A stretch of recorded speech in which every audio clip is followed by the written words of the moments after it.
Muy pero muy feliz sábado, queridos hermanos y amigos, a todos aquellos que se están conectando. Quiero agradecer la oportunidad que me dan de poder presentar el mensaje, la palabra de Dios en esta mañana. Y antes de comenzar quería pedirles que me acompañen haciendo una oración. Querido y amante Padre, te damos gracias, Señor, por este sábado hermoso que nos regalas, por la posibilidad de estar conectados más allá de la distancia. Y queremos rogarte, Señor, la presencia de tu Espíritu Santo, que en esta mañana tú nos hables, que tus palabras puedan llegar a lo profundo de nuestro corazón y que nos ayudes a tomar decisiones de vida eterna. Te lo pido en el nombre de Jesús. Amén. Muy bien, en esta mañana quiero invitarlos a que me acompañen a reflexionar en una historia que es por demás conocida, ¿no? Ustedes saben que la palabra de Dios tiene historias maravillosas y en este caso es una historia que refleja lo que realizó Jesús en la vida de una persona. Así que quería invitarlos, ¿sí?, a que me acompañen en el Evangelio según San Juan, en el capítulo número 5. Y mientras ustedes van buscando el Evangelio de Juan, ¿sí?, ese discípulo amado, el capítulo número 5, quiero compartir con ustedes un breve video.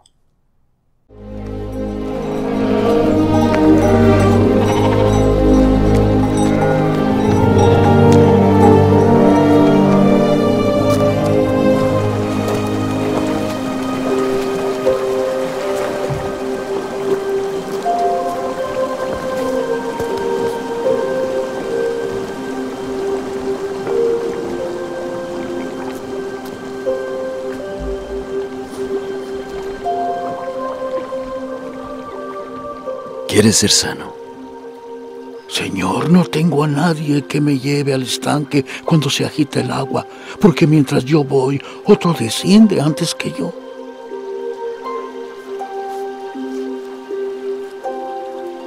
Levántate, toma tu lecho y anda.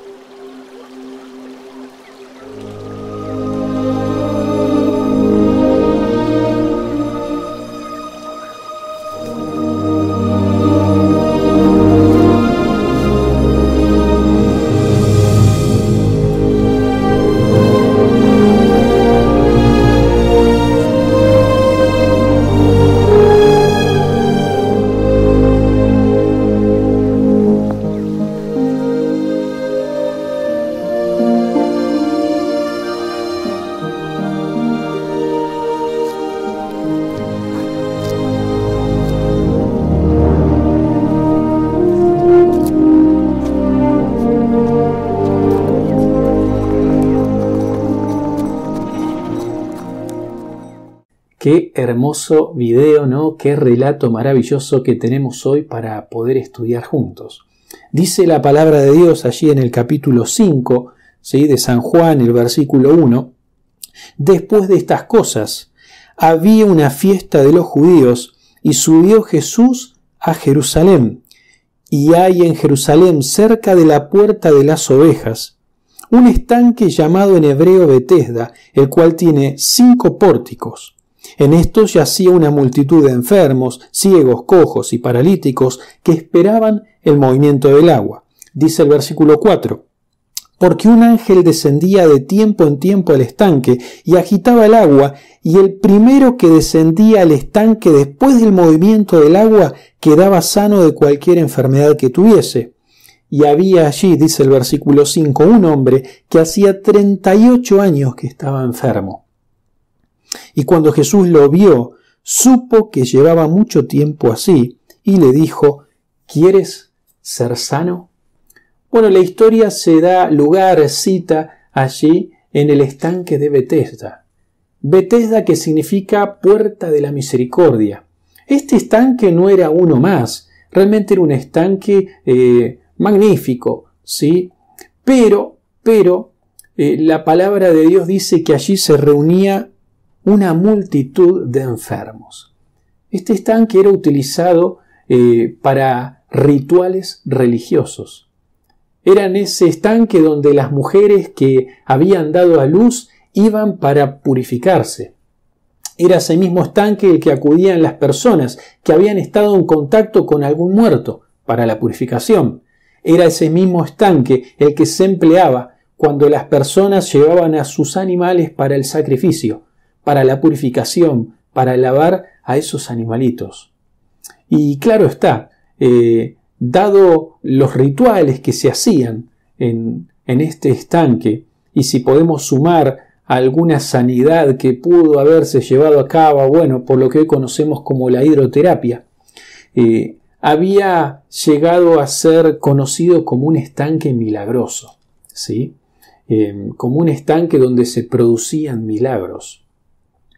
Y es interesante, ¿no?, allí el versículo 4, que no lo encontramos en los manuscritos más antiguos de la palabra de Dios, sino que quizás algún buen copista, bien intencionado, anotó al margen por qué había tantos enfermos esperando el movimiento del agua, y quizás con el tiempo se fue quedando allí en la palabra de Dios. No vamos a entrar en detalles y en problemas. Es sabido, sí, que es la palabra de Dios y que por alguna razón Dios permitió que ese texto fuese agregado tiempo después. Y nos ayuda mucho a saber por qué había tantas personas esperando el movimiento del agua. El versículo 4 dice que un ángel descendía de tiempo en tiempo, ¿no?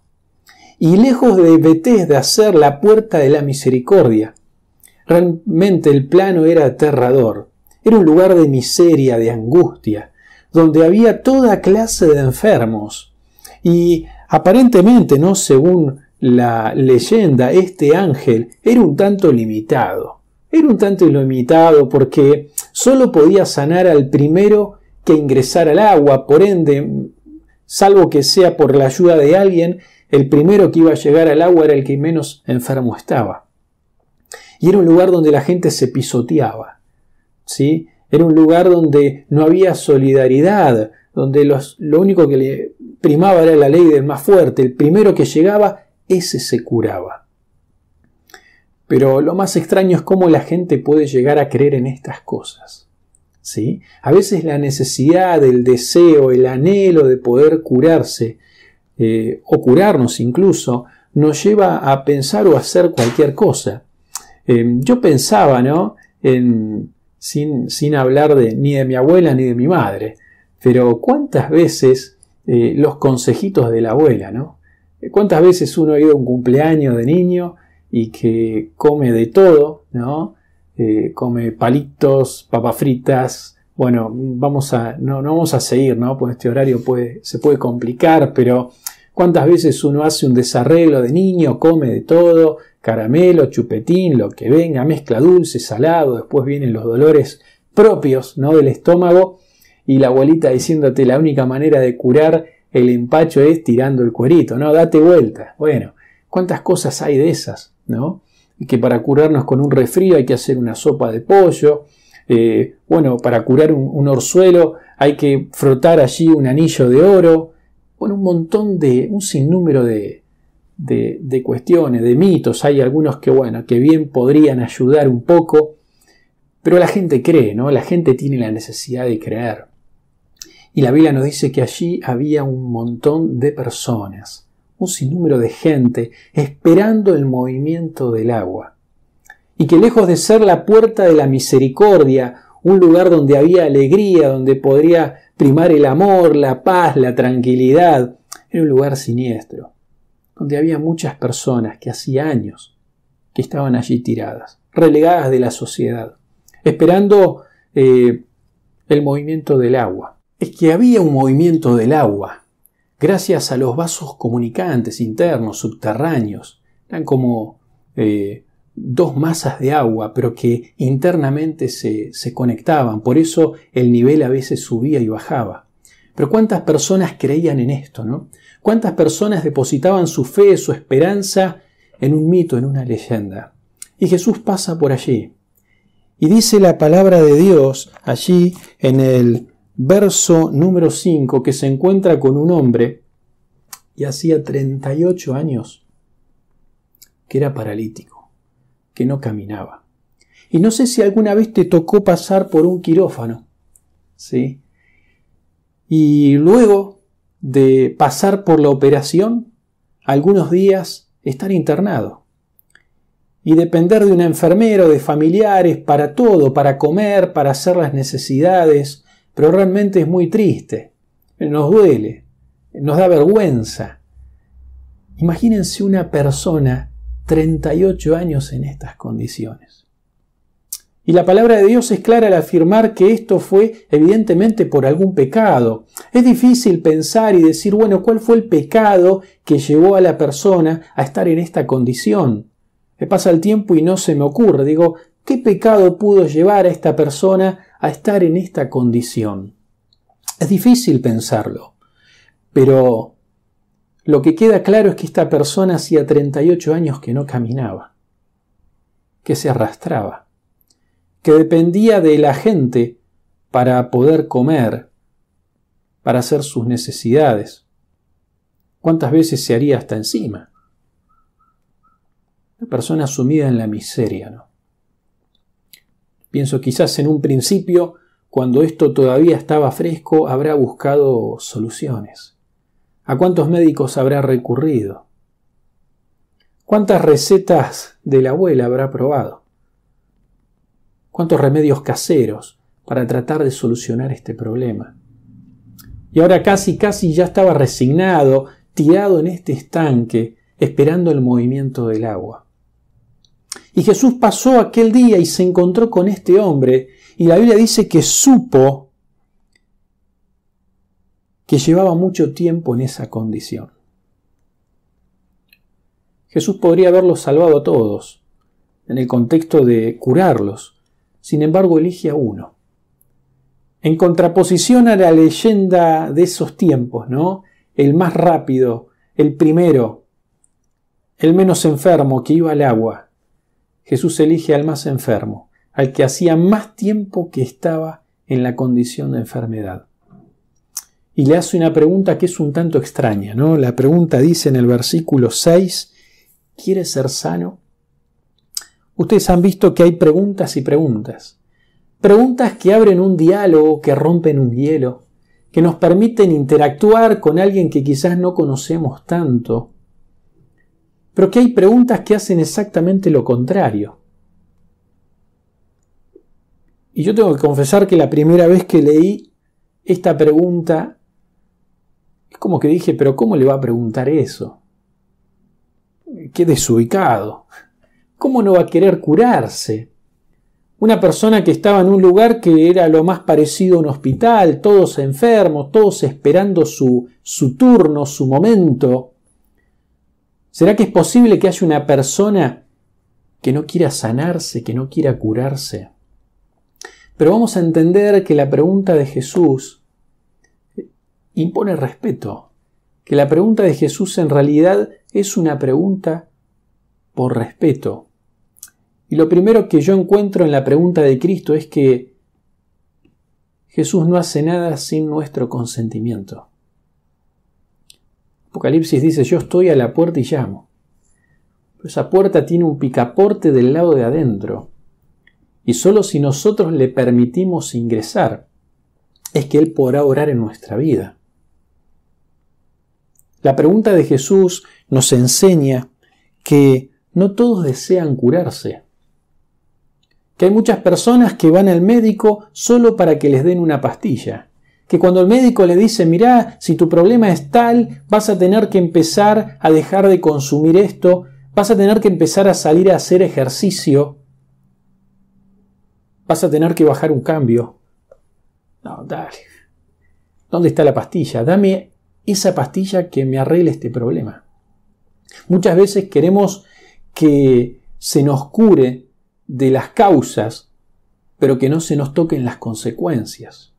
Yo soy así, yo no voy a dejar de hacer esto, de consumir esto. A mí me gusta. Dame algo que me solucione el problema, pero yo no voy a cambiar. Muchas veces no estamos dispuestos a pagar el precio. Y no hablo en términos de dinero, de plata, sino de sacrificio. ¿Cuántas personas terminan estando más cómodas en esta situación? Y no hablo pura y exclusivamente de una enfermedad física, porque son muchas las cosas que nos paralizan, como este hombre. ¿Cuántas veces uno no camina en el plano quizás del hogar familiar, matrimonial? ¿Cuántas veces estamos estancados en el área laboral? ¿Cuántos fracasos no nos permiten avanzar en nuestra vida? Este hombre de alguna u otra manera a veces nos representa. Todos cargamos con miedos, con temores, con culpas, con situaciones, con problemas sin resolver. Y la pregunta de Jesús llega a nuestro tiempo, ¿no?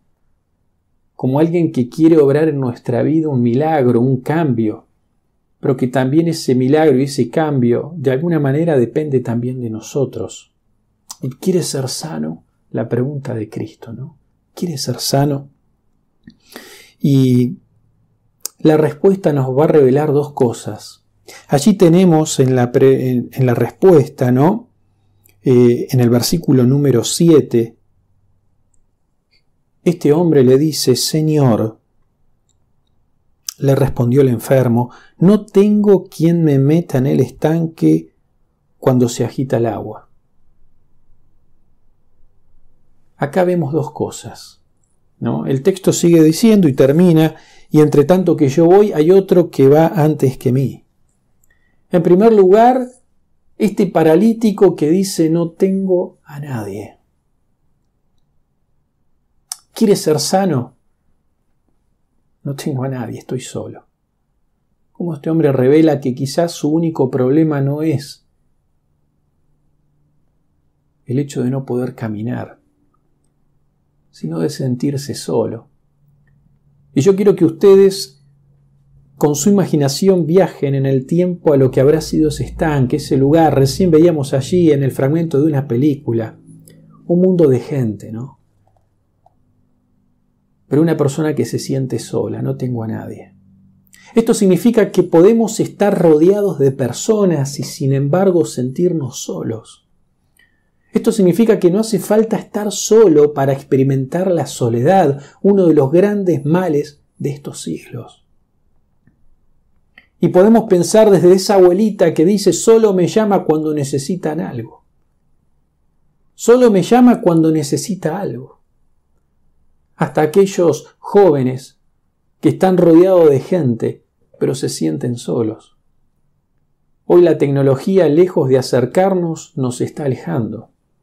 Uno podría decir: bueno, ahora gracias al celular, a las redes, puedo comunicarme con personas que están en otros países y que de otra manera no podría hacerlo. Es verdad, pero la realidad también indica que nos está alejando de los que están más próximos, más cerca de nosotros. El televisor, las pantallas han reemplazado el diálogo. Porque el hecho de estar juntos y de pasar tiempo juntos no significa que haya una comunicación. Otra vez leí una noticia que dice, en cuanto a los divorcios, la principal causa de divorcios es la falta de comunicación. Es la sensación de soledad, de no compartir cosas.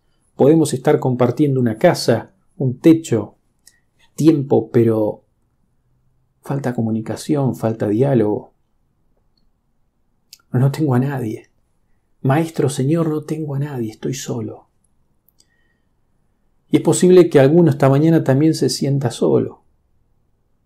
Es posible esta mañana que alguno sienta que no es acompañado en esta lucha, en su problema, en su dificultad, que hace tiempo está estancado, está paralizado.